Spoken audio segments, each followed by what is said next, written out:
Search करें अवामी news. मुल्क भर की ताज़ा तरीन खबरों से बाखबर रहने के लिए सब्सक्राइब करें हमारे चैनल को और बेल आइकन ज़रूर दबाएं।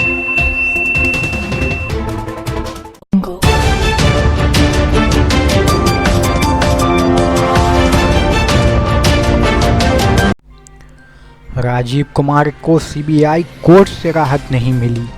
कोलकाता पुलिस के साबिक कमिश्नर राजीव कुमार को 12/7 की सीबीआई अदालत से कोई राहत नहीं मिली।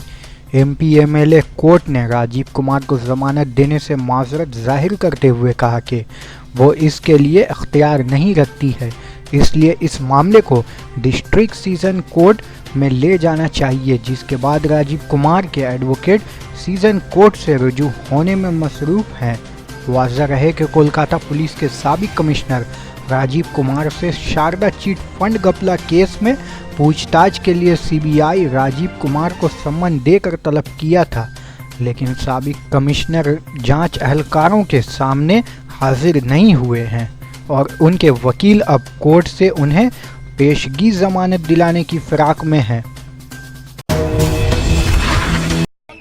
एमएलए एमपी स्पेशल कोर्टे किन्तु एमएलए एमपी स्पेशल कोर्टे जज साहेब তিনি একাডেমিক্যালি ডিসকাশন করে বললেন যে তার এখানে 438 হিয়ারিং করার জুরিসডিকশন নেই।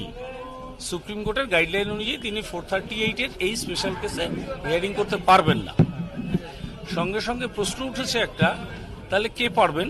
তাহলে ডিস্ট্রিক্ট জাজ বারাসাত, কিন্তু কেসটা যেহেতু অরিজিনেট করছে আলিপুর জুরিসডিকশন দক্ষিণ 24 পরগনার, সেই কারণে বারাসাত ডিস্ট্রিক্ট জাজ এটা হিয়ারিং করতে পারবে কিনা এই মুহূর্তে এই প্রশ্নটা এসে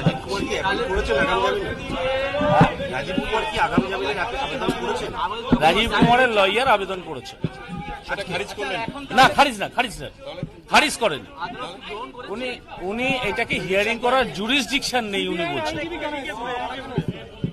সিবিআই আইনজীবীকে কপি সার্ভিস করা হয়েছিল, সিবিআই আইনজীবী সেই কপি নিয়ে আইন মোতাবেক এসছে। হ্যাঁ কপি সার্ভিস করে আসা যায়।